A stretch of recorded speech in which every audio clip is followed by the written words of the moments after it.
Welcome to BTech simplified. അപ്പോൾ നമ്മുടെ KEAM exam April 17-ാം തീയതിയാണ്. അപ്പോൾ അതിന് മുമ്പ് നമ്മൾ കുറച്ച് കീമിന്റെ PYQs ചെയ്യാണ്. ഓക്കെ, ഇത് +2 റിലേഷൻ ഫംഗ്ഷനിലെ ക്വസ്റ്റൻ ആണ്. The relation R is equal to set 1 3 2 3 2 4 3 1 4 4 4 1 is the relation on the set 1 2 3 4 എന്നുള്ള ഈ സെറ്റിലാണ് റിലേഷൻ ഡിഫൈൻ ചെയ്തത്. 1 2 3 4. അപ്പോൾ റിഫ്ലെക്സീവ്, സിമെട്രിക്, ട്രാൻസിറ്റീവ്, പിന്നെ 1 1 ഫംഗ്ഷൻ ആണോ, അതൊക്കെ നമുക്ക് ചെക്ക് ചെയ്യണ്ടേ.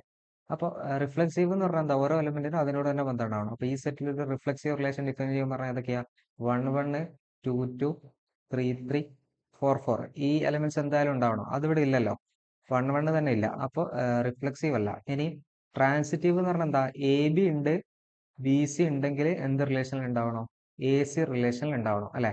അപ്പൊ അങ്ങനെ നമ്മൾ ഇവിടെ നോക്കുമ്പോൾ ഇവിടെ അങ്ങനെ ഇല്ല. നോക്കിക്കോ, 1 3 ഉണ്ട്, 3 1 ഉണ്ട്. അങ്ങനെ 1 1 ഉണ്ടാവണം, 1 1 ഇല്ല. അപ്പൊ ഇത് ട്രാൻസിറ്റീവ് അല്ല.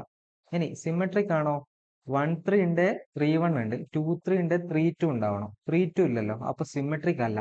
സിമെട്രിക് അല്ല എന്നുള്ളത് കറക്റ്റ് ഓപ്ഷൻ ആണ്. അപ്പൊ ബാക്കിയുള്ള ചെക്ക് ചെയ്യണമെന്നില്ല. ഇതെന്തായാലും ഫംഗ്ഷൻ അല്ല.